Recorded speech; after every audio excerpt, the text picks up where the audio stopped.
Amém? Então, vamos para o nosso momento aqui de exposição da palavra. Hoje a gente vai encerrar o capítulo 5, do Evangelho de João, aí na nossa série de exposições Evangelho em Carne. E a gente vai ler e refletir aí hoje nos últimos 16 versículos desse capítulo aí, capítulo 5. Então, você que veio aí nos últimos 2 cultos, ou ouviu aí pelo Spotify, ou até mesmo não veio, e nem ouviu. A gente trabalhou aí nos últimos sermões, com o David, uma temática da autoridade de Jesus como Filho de Deus, Esse foi o assunto que a gente abordou aí dentro aí de boa parte desse capítulo 5 aí do Evangelho de João. 5. Hoje do 31 a gente vai ler. Então, a gente tem falado sobre a autoridade de Jesus como Filho de Deus. Mas aí também, em contrapartida a essa autoridade, a gente viu algo importante para o texto, em paralelo a isso daí, que foi a incredulidade dos judeus que duvidavam dessa autoridade de Jesus. Então, de um lado a gente via a autoridade de Jesus como Filho de Deus, e do outro lado a gente via a incredulidade dos judeus que duvidavam dessa autoridade aí de Jesus. E aí, antes da gente ler o texto de hoje e entrar na exposição, eu queria pensar com vocês o quão arriscado é nós não conhecermos o nosso Deus. Isso pode parecer muito subjetivo, nós precisamos conhecer a Deus.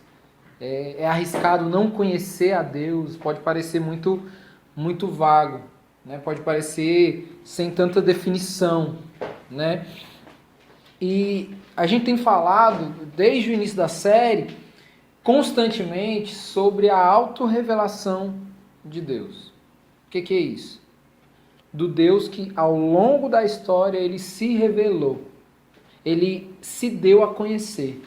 Ele se comunicou de diferentes formas e que hoje nós temos acesso a essa revelação pela clareza da palavra, das Escrituras. A gente vai ver lá Hebreus capítulo 1, o texto falando. Se comunicou ao longo da história pelos pais, pelos profetas e agora pelo Filho, que é a revelação máxima daquilo que Deus é. Então, nós temos essa revelação por meio da clareza das Escrituras. Então, essa palavra aí, que nos dá clareza dessa revelação de quem Deus é, de quem Cristo é, ela nos apresenta a realidade de um Deus que se expressa na pessoa do Pai, do Filho e do Espírito Santo. Mas que ele não se fragmenta, em três pessoas, em três seres diferentes. Então, qual que é o risco de não conhecermos a Deus? O risco de não conhecermos a Trindade. Esse é um problema.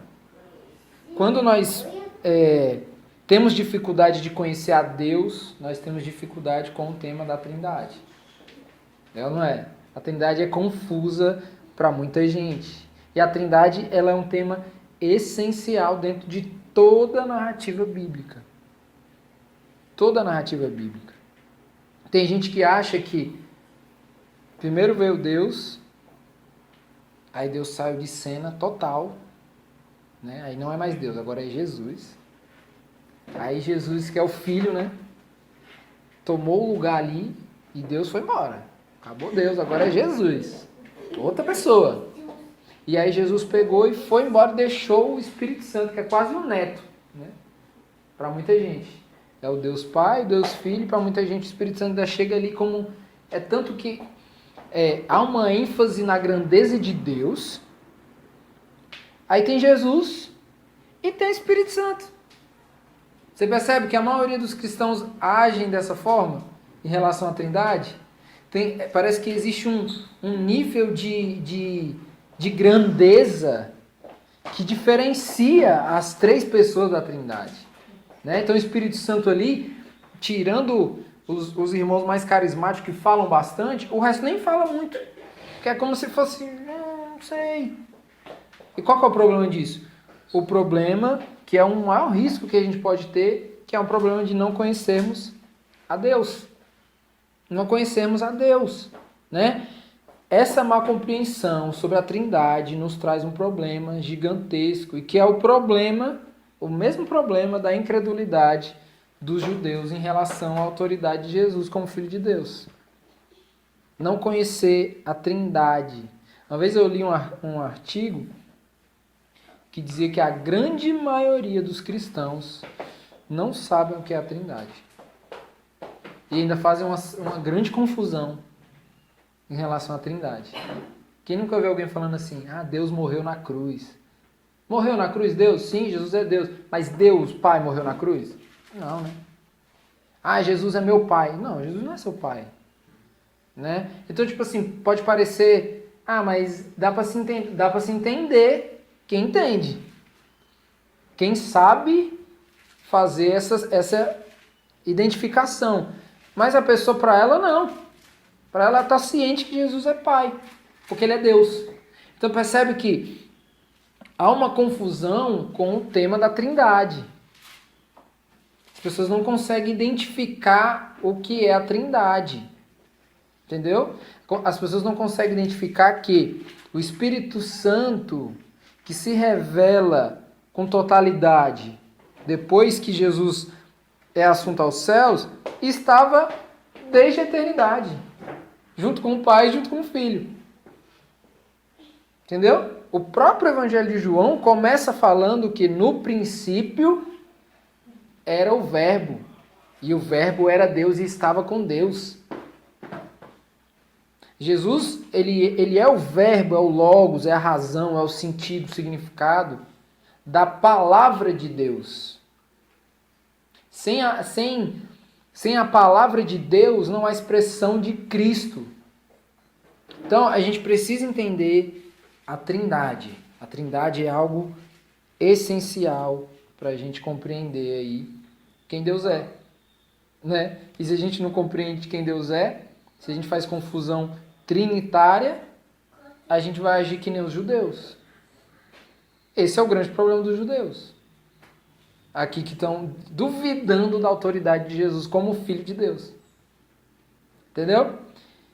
E a nossa série Evangelho em Carne, de alguma forma, ela tem como intenção apresentar essa realidade trinitária. Porque o Evangelho de João, ele apresenta, diferentemente dos outros evangelhos, Jesus, que não é apenas homem, mas que é Deus.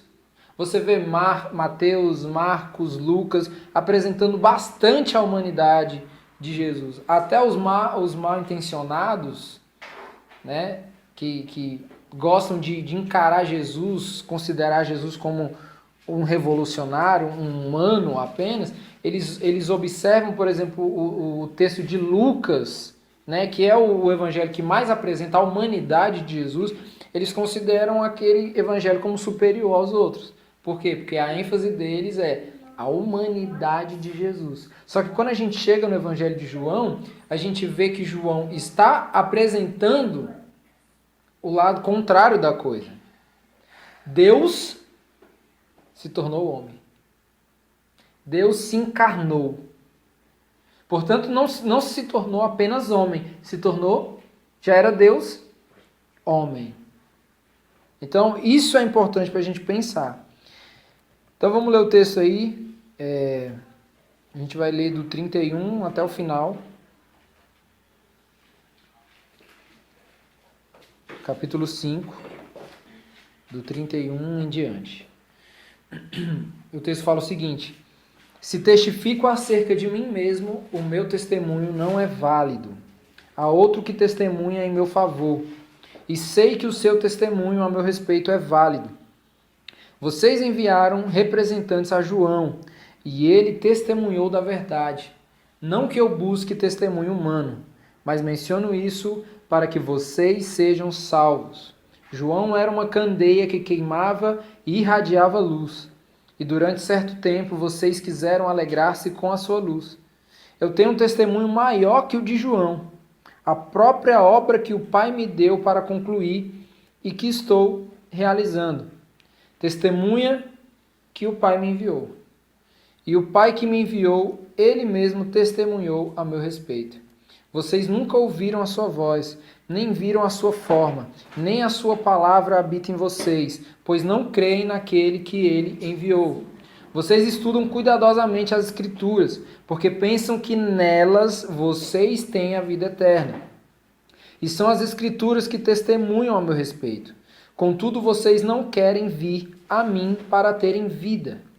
Eu não aceito glória dos homens, mas conheço vocês. Sei que vocês não têm o amor de Deus. Eu vim em nome de meu Pai, e vocês não me aceitaram.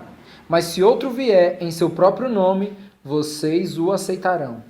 Como vocês podem crer se aceitam glória uns dos outros, mas não procuram a glória que vem do Deus único? Contudo, não pensem que eu os acusarei perante o Pai. Quem os acusa é Moisés, em quem estão as suas esperanças. Se vocês crescem em Moisés, creriam em mim, pois ele escreveu a meu respeito. Visto, porém, que não creem no que ele escreveu, como crerão no que eu digo? Amém. Vamos orar. Deus, muito obrigado, Senhor, pela leitura da Tua Palavra. Te peço que o Senhor traga a revelação daquilo que é a Tua verdade e que nós possamos ser confrontados, Pai, verdadeiramente pela Tua Palavra, que ela possa forjar em nós, Pai, um caráter que se pareça, Pai, com o caráter de Cristo e que o Senhor nos alimente, Pai. No nome de Jesus. Amém. Amém. Gente, quando a gente anuncia para alguém que a gente é alguma coisa, né? Eu sou tal coisa, eu sou fulano, sou isso, sou aquilo. É muito natural que a gente tenha que provar, né, de alguma forma, que aquilo que a gente falou é verdade. É ou não é? Mesmo que seja intencionalmente ou não. Às vezes o questionamento da pessoa não é nem porque quer te afrontar, mas às vezes curioso, é uma curiosidade, é uma coisa desse tipo, né? Por exemplo, se alguém chega pra mim assim e fala que é músico, eu falo assim, eu sou músico. Aí o natural é que eu queira comprovações, né? De que aquilo é verdade. Né? Eu vou querer saber qual instrumento que ele toca, vou querer saber qual ritmo que ele toca, né? Se ele já tocou com algum famoso, com alguma banda famosa, alguma coisa do tipo, né? E aí, nesse sentido, toda essa interrogação ela é sincera, certo? Ela não tem nenhum problema. Mas, por exemplo, quando a gente é criança, é diferente. Você falar que tem alguma coisa, sendo uma criança, para uma outra criança, né? Que você foi para um lugar, né? Que seu pai é o fulano, é o ciclano e tudo mais, você vai ter que comprovar isso para outra criança. Que o que você falou é verdade, né? A outra criança, ela vai se contorcer toda até você comprovar. Aí é um outro sentido da coisa. Já não é mais uma curiosidade, simplesmente. Já tem um lado mais de tentar confrontar mesmo. Só que isso é natural de acontecer, sendo intencional ou não. Isso é natural. E aqui no caso do texto bíblico aqui, a gente sabe que Jesus, ele se apresentou como Filho de Deus. Então, quando ele se apresenta como Filho de Deus, ele está comunicando algo sobre quem ele é. E algo que talvez as pessoas não conhecem, não sabiam, né? E Jesus, ele faz isso não como uma criança que quer se exibir. Olha, eu sou Filho de Deus, hein? Sabe quem é meu pai? Deus. Para tentar se exibir ali para o restante. Não é por esse motivo. Jesus, ele se apresenta como Filho de Deus porque ele quer apresentar a sua missão como Filho de Deus. O significado de Jesus ser Filho de Deus na palavra, na apresentação de Jesus, é comunicar que ele tem uma missão. Mas não é uma simples missão. É a missão de ser o Filho de Deus. Ele é o Filho de Deus. E aí o drama desse relato aqui, desde o início, é um drama trinitário. É um drama que apresenta o contexto da Trindade, né? Da deidade de Jesus, né? Apresenta uma proximidade entre o Pai e o Filho, mas que não é simplesmente uma proximidade de que são pai, é um pai e um filho, eles são próximos. Porque todo pai e filho, pelo menos, se acredita que um pai e um filho é para ser próximo. Só que a proximidade que é relatada aqui entre o pai e o filho não é simplesmente essa proximidade de ser pai e filho, mas é uma proximidade de serem um. Ele é filho de Deus, e essa proximidade é que ele é igual a Deus porque é Deus. E aí o começo do texto que a gente leu hoje, parece que tem um clima de desconfiança. Traz um clima de desconfiança, e de fato tem uma desconfiança aqui. Tem um clima onde se parece que algo tem que ser posto aqui à prova. Queria até que você ficasse com sua Bíblia aberta aí para acompanhar.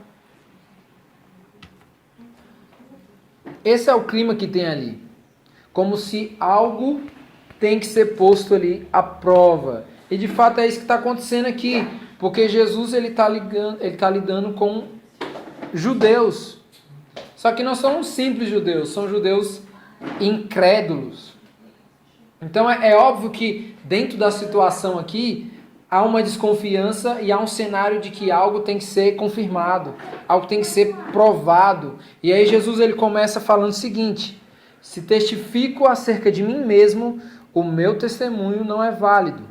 Há outro que testemunha em meu favor, e sei que o seu testemunho a meu respeito é válido. Então nesse texto que a gente leu aqui, total, ele vai apresentar 4 tipos de testemunho. Jesus apresenta 4 tipos de testemunho que afirmam a sua autoridade. O testemunho de João Batista, o testemunho das suas próprias obras, Jesus confirmando, né? O testemunho do próprio Deus e o testemunho das Escrituras, especialmente aqui quando ele cita Moisés, né? Então Jesus ele começa, ele tem como ênfase apresentar 4 testemunhas que afirmam a sua autoridade, certo? E aqui nos versículos 31 e 32, Jesus ele fala que o seu próprio testemunho pessoal não é válido. Ele não vale para demonstrar a sua autoridade para os judeus. E por que Jesus fala isso? Jesus fala isso por um motivo que é muito importante. É claro que quando Jesus fala que não é válido, né, ao falar isso ele não está dizendo que o testemunho, já que não é válido, é falso. Não é isso que Jesus está querendo falar. Mas ele está querendo falar que, na verdade, o seu testemunho ele não é válido perante o tribunal. É uma questão civil, não é válido. É igual, vocês lembram quando Jesus ele chega diante da mulher adúltera que está sendo... o pessoal quer apedrejar ela, né? E aí o pessoal chega e fala assim: cadê? Vai, acusa ela aí. E Jesus fala assim: não, eu não posso acusar. Não posso acusar. Por quê? Porque Jesus não tinha autoridade civil para fazer aquilo. Essa é a ideia que Jesus transmite ali. E aqui quando Jesus ele fala que o testemunho dele não é válido, é porque ele está querendo dizer a mesma coisa. Perante o tribunal, de acordo com a lei mosaica, o testemunho de Jesus ali, para comprovar, para tentar limpar ali a barra dele, não seria válido. Não seria válido. Os judeus, eles exigiam mais de um testemunho. Mais de um. Para condenar ou para justificar ali qualquer declaração. Então, o testemunho dele, a testificação dele, não seria válida. Então, Jesus está dizendo que ele mesmo não pode testemunhar e que há outro que testemunha em favor dele. E que o testemunho desse aí é válido. Jesus está falando de João Batista. Por que é válido? João Batista é aquele que prenunciou a sua chegada. É aquele que não estava anunciando apenas um homem que ia chegar ali naquela região e ia revolucionar aquele lugar. Não, ele tá anunciando a chegada do Filho de Deus. É isso que ele está pronunciando ali. Aquele qual o Pai o enviou com a missão de ser o Cordeiro de Deus que tira o pecado do mundo. Você vê que existem dois cenários aqui. Há um cenário espiritual e um cenário aqui social. Então Jesus ele tá tratando disso. João Batista ele não está anunciando mais um que vai chegar. Não, mais um aí. Esse aqui vai dar certo, viu, gente? Pode confiar. Não é isso. Ele está anunciando aquele que é. Aquele que é o Filho de Deus. É aquele que, de fato, é o que merece a evidência e a atenção. Certo? Tá? A missão do Filho de Deus não pode ser discutida em tribunal. Essa é a questão de Jesus aqui. O meu testemunho não é válido. Por quê? Porque a minha missão, que é ser filho de Deus, que é evidenciar as obras do Pai, continuar as obras do Pai, essa missão não pode ser discutida em tribunal. Né? Jesus, então, ele está usando a linguagem dos judeus, ele tá lidando com o que os judeus estão se comunicando com ele, mas ele está falando de uma realidade divina. Então, o testemunho de João Batista é válido. É válido. Por quê? Porque ele anunciou verdadeiramente quem Jesus é. Quem João Batista anunciou a chegada, ele anunciou verdadeiramente quem Jesus é. Ele não falou, é mais um homem, é um revolucionário. Não se preocupe não, ele vai resolver os problemas sociais desse lugar. Não, ele falou, olhem, esse é o Cordeiro de Deus, que tira o pecado do mundo. E aí o texto segue, vocês enviaram representantes a João, e ele testemunhou da verdade. Não que eu busque testemunho humano, mas menciono isso para que vocês sejam salvos. Então vocês lembram que os judeus, eles enviaram pessoas até João ali com a intenção de saber quem João era, porque eles achavam que ele era o Messias que os profetas anunciavam. Então eles mandaram representantes até João para descobrir quem João era. E Jesus está falando, vocês enviaram representantes a João. E aí o texto fala, e ele testemunhou da verdade. Por que João testemunhou da verdade? Porque quando os representantes dos judeus chegaram ali, a primeira coisa que João falou é o que ele não era. Eles chegaram para querer saber quem João era. E o que ele disse, ele não falou, eu sou João. Ele falou, eu não sou o Cristo. Então, ele testemunhou da verdade. Isso que Jesus está apontando aqui. João testemunhou da verdade. Ele foi honesto, ele foi verdadeiro com aqueles homens que queriam tirar dele alguma informação para tentar complicá-lo. E ele foi verdadeiro, né? Por quê? Porque ele anunciava uma mensagem ali no deserto da Judéia, uma mensagem não comum para aquela época. Quando João Batista aparece no deserto da Judéia, ele aparece pregando uma mensagem que é uma mensagem não comum. Então chamou a atenção o fato de João anunciar uma mensagem não comum. Qual que é essa mensagem não comum? O Evangelho é uma mensagem não comum. Por que o Evangelho é uma mensagem não comum? Porque é uma mensagem não comum para quem acha que sua vida está perfeita. O evangelho ele chega para bagunçar a vida de quem acha que a vida está perfeita. É por isso que quando a gente vai ver os relatos de Jesus ao se encontrar com as pessoas, os maiores encontros de Jesus, transformadores, foram com pessoas desfavorecidas. As pessoas que mais apresentaram, diante do relato bíblico, transformação por meio do evangelho, foram pessoas que não tinham nada. Eram pessoas que eram insignificantes socialmente. Eram pessoas que eram totalmente desvalorizadas. Você lembra da mulher, da viúva? A oferta da viúva? Mulher, viúva, saiu de casa, foi ao templo, teve a audácia de colocar lá 2 moedas. Sabe por quê? Porque quem não tem nada, sabe que não tem nada. É ou não é? Quem tem tudo, acha que tem tudo. Então o evangelho é uma mensagem não comum para quem acha que tem tudo e que não precisa de nada. É por isso que Jesus falou: bem-aventurados aqueles que são pobres de espírito. Aqueles que sabem que não tem nada, que não são capazes de nada e que precisam de tudo. E esse tudo é o evangelho. Entendeu? Então a mensagem de João, quando ele chegou no deserto, era uma mensagem não comum.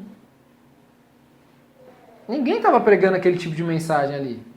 Quem é que estava chegando lá e arrependam-se? Ninguém estava pregando isso não. Ninguém. Estava tudo certo. Então o fato de João ter ganhado uma certa isso aí. Naquele lugar, era pelo fato de que ele trazia uma mensagem não comum para a época, para as pessoas, entendeu? Para o ambiente ali social daquele lugar, entendeu? O evangelho parece não fazer sentido para quem acha que não depende de nada e que já tem tudo que precisa, certo? Então, quando os judeus mandaram representantes ali a João, a fim de saber quem era João, João testemunhou da verdade. E a verdade é que ele não era o Cristo. Mas Jesus diz isso aqui aos judeus, mostrando a eles que ele não tem interesse de ser testemunhado. O interesse de Jesus em citar o testemunho de João é um interesse missional. Por quê? Ele diz, sabe por que eu estou mencionando isso a vocês? Para que vocês sejam salvos. Olha o interesse de Jesus. Teve um que testemunhou, o testemunho dele é válido. Porque quando vocês mandaram representantes lá para ele, ele falou a verdade, ele foi honesto. Por que eu estou mencionando isso? Para que vocês sejam salvos. Por quê? Porque João carregou uma mensagem real. O Evangelho. E vocês só poderão ser salvos a partir dessa mensagem. Em outras palavras, Jesus está dizendo que o que João testemunhou sobre ele é o que pode trazer salvação a homens pecadores, como esses judeus aí incrédulos. Então Jesus permanece focado na sua missão. E aí no versículo 25, o texto diz: João era uma candeia que queimava e irradiava luz, e durante certo tempo vocês quiseram alegrar-se com a sua luz. Então Jesus ele evidencia aqui a ingratidão dos judeus em relação a João. Os judeus foram ingratos em relação a João. Deus ele acendeu uma lâmpada diante dos olhos deles, né? Se tratando de João, mas eles continuaram cegos. A vinda de João é Deus acendendo uma lâmpada diante dos pecadores. Por quê? Porque a mensagem que João ia trazer era uma mensagem de luz em meio às trevas ali, né? Então João ele é definido por Jesus como uma candeia. Ele é definido por Jesus assim, como uma lâmpada que irradia luz, né? Porque o seu ministério trouxe direção, trouxe clareza, apontava o caminho da luz, a boa notícia do Evangelho, que é luz para os homens. E essa notícia do Evangelho, que é luz para os homens, ela começa com uma ordem de arrependimento. A gente tem que pensar que o Evangelho não é apenas a boa notícia de salvação, que salvou. O Evangelho é a boa notícia que salvou, mas que anunciou uma ordem de arrependimento. A primeira parte do sermão de João era arrependam-se, pois é chegado o reino de Deus. Mas primeiro era arrependam-se. Como que eu posso ver o reino de Deus? Se arrependendo. Como que eu posso encontrar a salvação em Cristo? Se arrependendo. Então, não há salvação, não há obra completa do Evangelho, da graça, sem a ordem do arrependimento. Então, João Batista ele carrega a luz, que é a luz do Evangelho. Né? O Evangelho ele traz clareza. Né? Sem o Evangelho, nós não tomamos ciência das nossas corrupções. Se não existisse o Evangelho, é por isso que nós precisamos do Evangelho. Porque o Evangelho é essa luz que chega na nossa vida destruída, que chega na nossa vida suja, imunda, e revela o nosso pecado. Revela as nossas corrupções. O Evangelho, gente, é como ir ao médico. Você está tudo bem antes de ir no médico, né? Opa, vou só lá só para ver mesmo. Não vai dar nada não.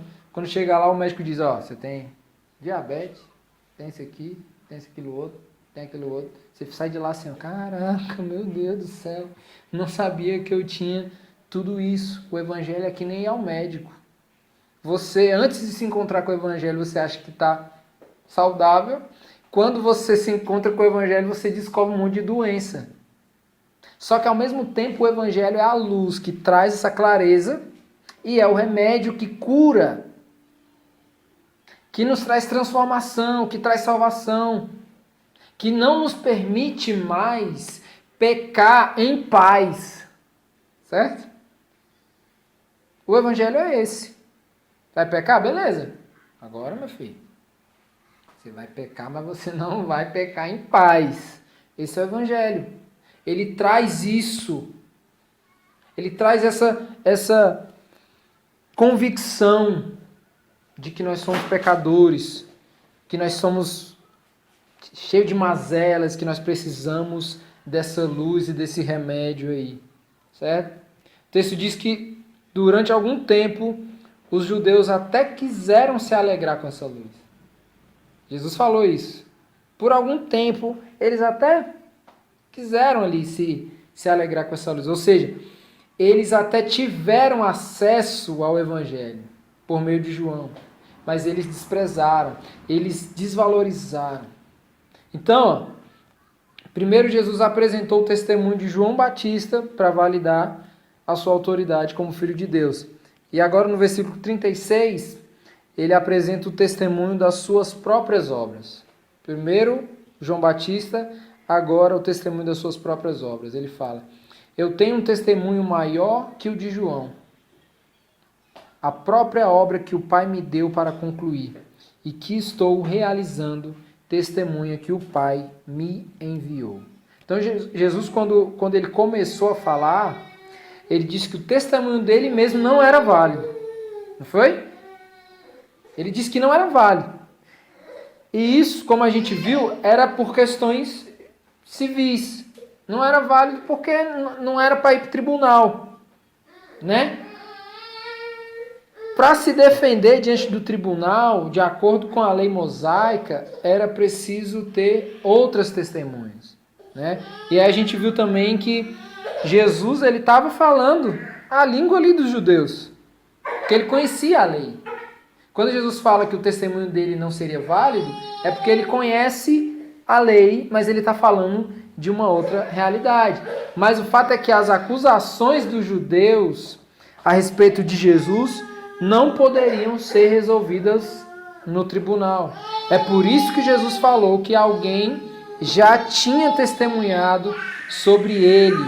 E aí ele estava se referindo a João, porque o próprio João sabia quem ele era e anunciou a todos quem ele era. Então, isso de certa forma só ofende ainda mais os judeus.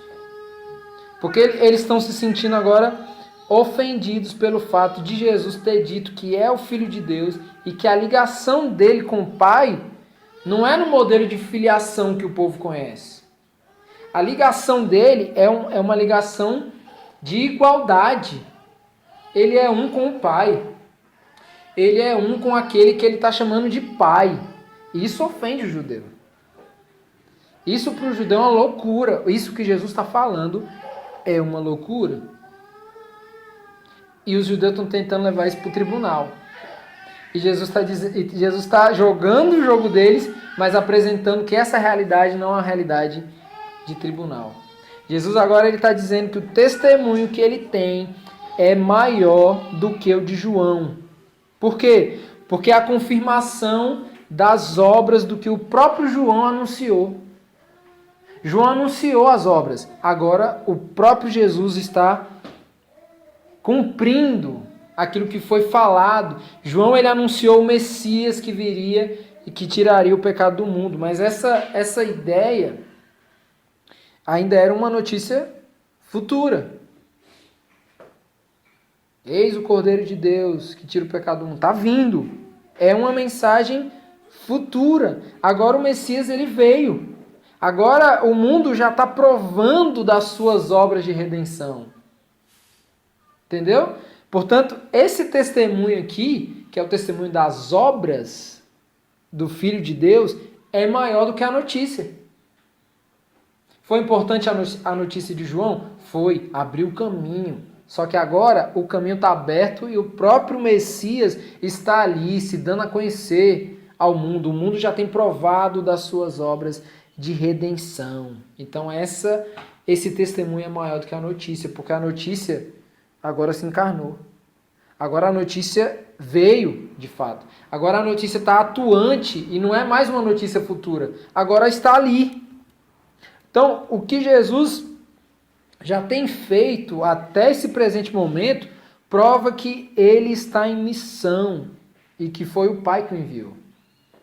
Ele está em missão e foi o Pai que enviou. E agora Jesus ele apresenta o terceiro testemunho que aprova a sua autoridade, que é o testemunho do Pai. Primeiro ele apresentou o testemunho de João, depois o das suas próprias obras e agora o do Deus Pai. O versículo 37 diz: E o Pai que me enviou, ele mesmo testemunhou a meu respeito. Então Deus ele testificou a respeito do seu Filho Jesus nos tempos mais antigos. Por que Jesus está dizendo que o próprio Pai testemunha a respeito dele? Porque ele não está falando de algo momentâneo. Não está falando de algo daquele tempo ali. Não. Deus ele testificou a respeito do Filho nos tempos antigos. Sempre que Deus queria fomentar lá no povo antigo a esperança da salvação, ou até mesmo quando ele prometeu que o reino de Israel seria plenamente restaurado, Deus ele estava testemunhando sobre Jesus.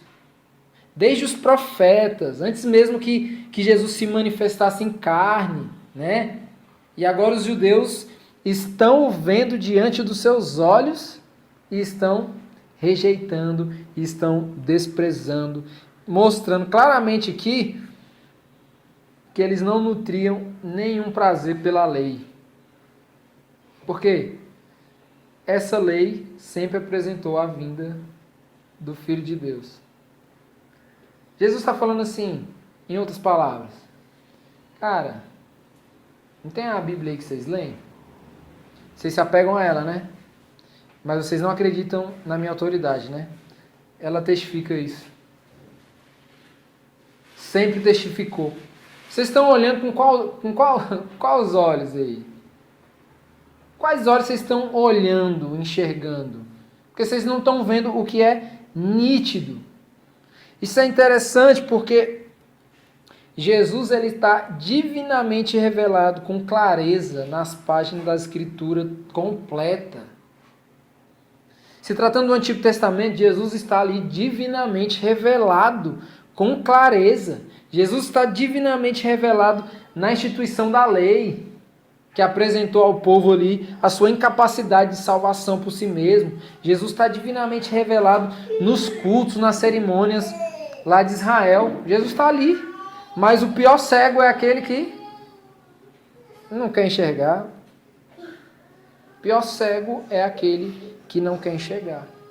A gente pode até estar ouvindo tudo isso e se perguntando, como é que esses judeus podem ser tão cegos assim, né? Como é que esses caras podem ser tão burros, sei lá, que não conseguem enxergar? Mas o fato é que essa realidade, ela nos acompanha até hoje. Até hoje. Até hoje. Quantas vezes nós estamos atribuindo a nós, ao que nós temos, às nossas conquistas, ao nosso mérito, a condição de sermos alguém? Quantas vezes? E mais, sufocando a realidade da revelação máxima que é Cristo. Então a gente está fazendo igual, a gente faz igual. Os pecados antigos, eles continuam nos cercando, só que agora em moldes diferentes, né? Mas é os mesmos pecados. A incredulidade antiga dos judeus continuam nos cercando, mas agora ela é transvestida de idolatria aos poderes, ao pertencimento, à conquista. Só mudou o molde, mas é o mesmo pecado.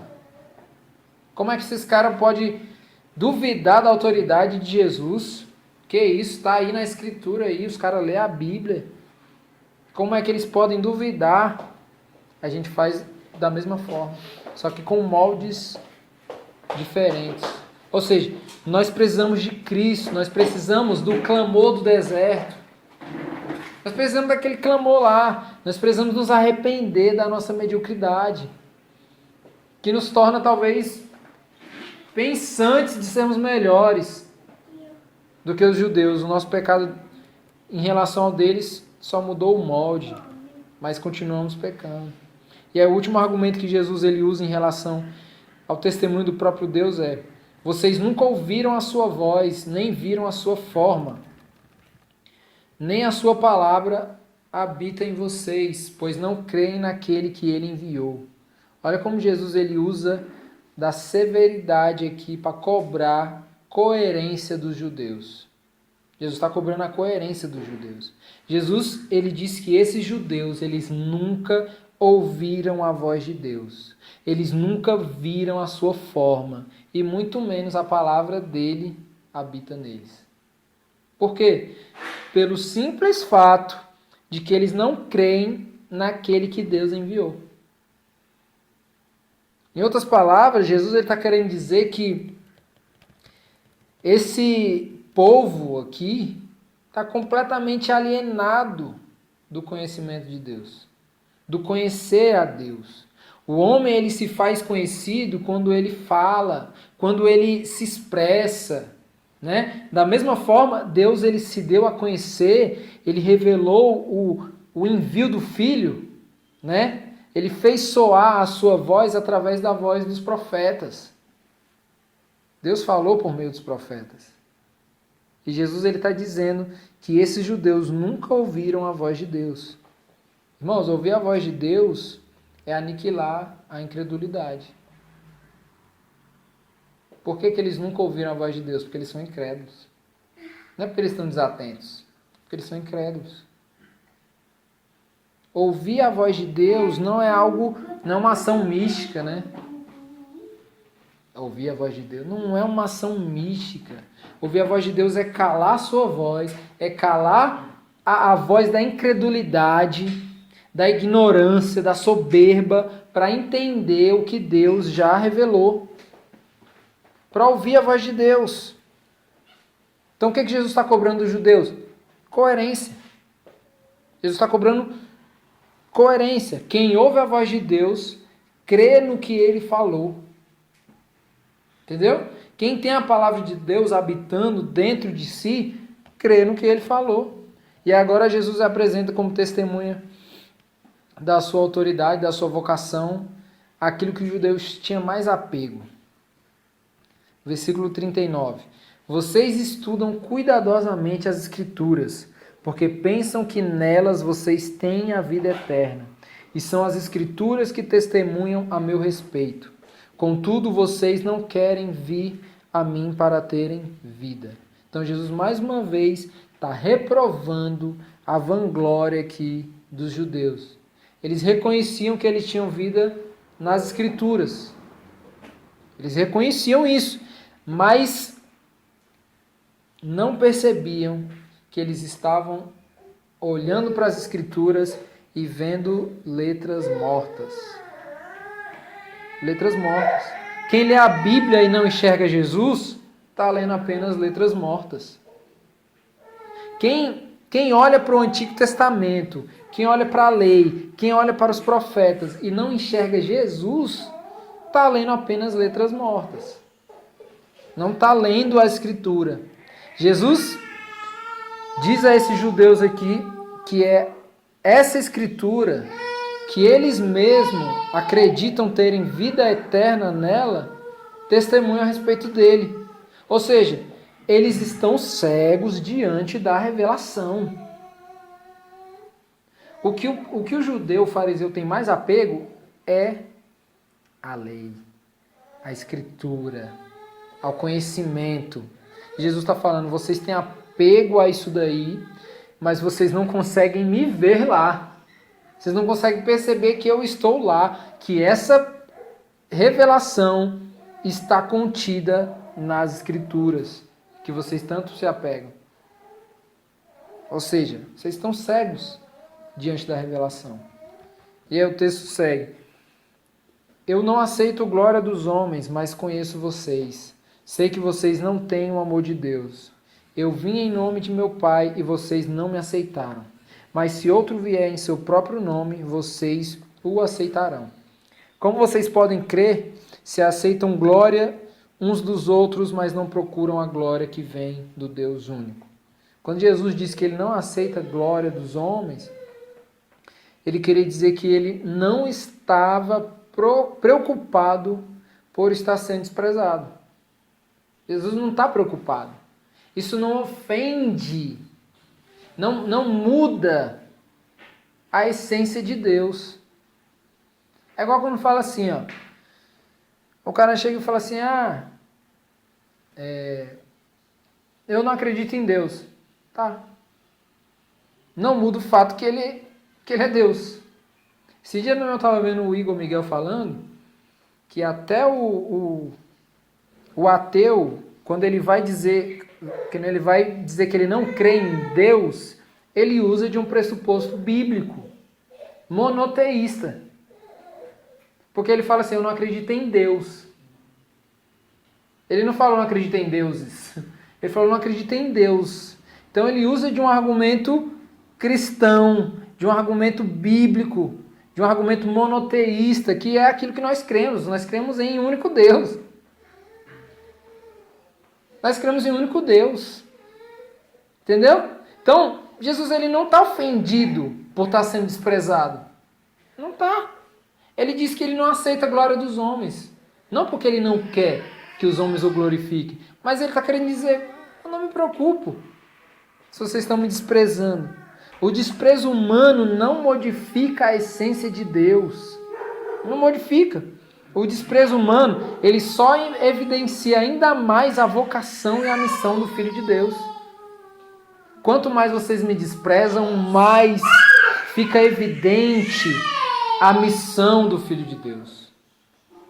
Quanto mais há desprezo, quanto mais há perseguição, mais fica evidente a vocação e a missão do Filho de Deus. Jesus ele evidencia que aqueles que o desprezam não podem amar a Deus e não têm o amor de Deus. Eles são falsos religiosos. Por quê? Porque ninguém pode amar a Deus sem contemplá-lo, sem olhar com admiração, com submissão à sua autoridade. Não há como amar a Deus e não contemplá-lo. Não há como amar a Deus e não se submeter a Ele, a sua autoridade, reconhecer que Ele é uma autoridade. Então, o amor a Deus se expressa em quê? Em uma atitude completa. Completude. É por isso que a Bíblia fala o quê? Amarás, pois, o Senhor teu Deus de todo o coração, de toda a tua alma e de todas as tuas forças. Por quê? Porque o amor a Deus está envolvido numa ideia de completude. Não, eu amo a Deus, mas não é de todo o coração, não é de todo entendimento, não é de toda a força, né? Não ama.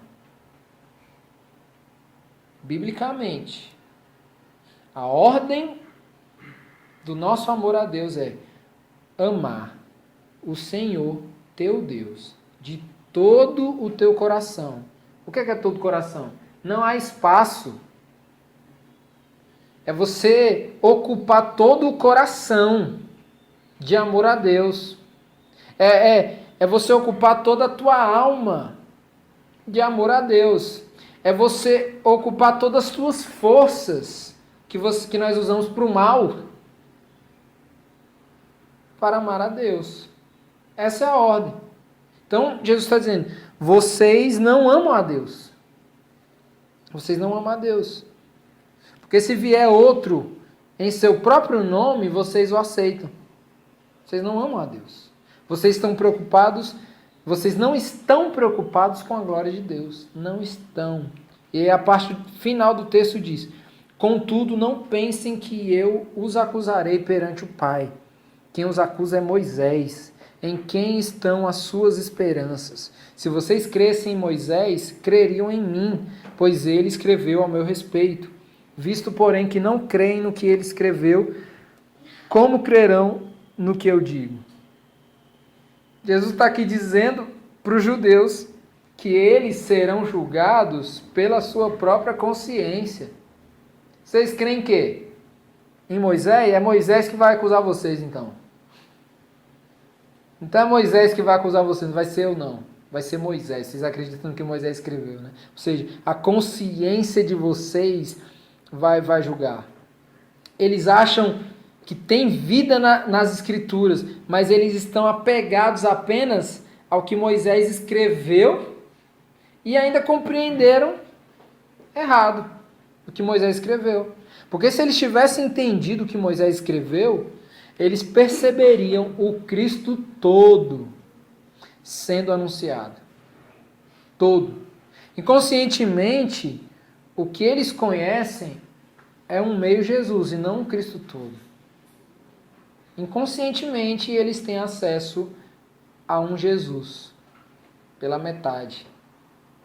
Mas eles não têm o entendimento de um Cristo todo. Então, para a gente finalizar, ao longo dos tempos, o mundo ele vendeu várias caricaturas de Jesus. Várias caricaturas. Tudo isso na intenção de aprovarem as suas ideias. Eu vendo a caricatura do Jesus que aprova minhas ideias, né? O Evangelho ele tem visto como a religião dos alienados. Chega lá fora e está perguntando, o que você acha dos evangélicos? Grande parte vai dizer, bando de alienado, tudo doido. A religião dos alienados. E toda essa percepção aí, social, ela tem um motivo. Ela tem um motivo. Estão enxergando meio Jesus onde há um Cristo todo. Por isso que nós somos chamados de alienados. Porque eles estão olhando, eles estão tendo acesso só de um Jesus caricato. Eles não estão percebendo um Cristo todo. É só um meio Jesus. Por que um meio Jesus? Porque eles enxergam esse Jesus criado, modelado, que atende e confirma as ideias do povo, né? É um Jesus que confirma as ideias sociais, as ideias políticas, as ideias teológicas, as ideias filosóficas. É esse Jesus que o povo lá fora está tendo acesso. Ou seja, é um meio Jesus. Mas eles não enxergam o Cristo todo, revelado, Filho de Deus, que vem em missão ao mundo, para revelar a glória do Pai, para tirar o pecado do mundo, para ser o Cordeiro de Deus. Achei muito interessante que o David falou há 2 semanas atrás, que Jesus ele foi chamado de Cordeiro de Deus que tira o pecado do mundo. Olha que ideia missional na obra de redenção. Tira o pecado do mundo. Abrange tantos aspectos geográficos. E as pessoas estão tendo acesso a um meio Jesus. A um Jesus que atende somente às suas afirmações, né? Mas que não enxergam o Cristo todo. Que às vezes esse Cristo todo vai considerar as suas ideias uma ofensa a ele. É por isso que muita gente prefere o meio Jesus, porque o Cristo todo vai considerar as ideias e o pensamento das pessoas sobre ele uma ofensa. Uma ofensa, né?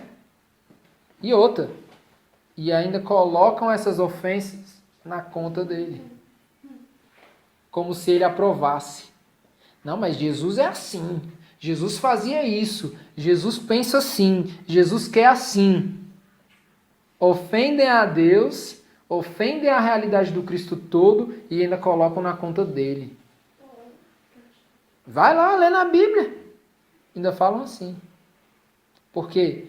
O que nós precisamos? De um Cristo todo. Da percepção de um Cristo todo. E aí eu pergunto para nós nessa manhã, para a gente fechar esse tempo aqui. Como que nós temos enxergado Jesus? Como que nós temos visto Jesus?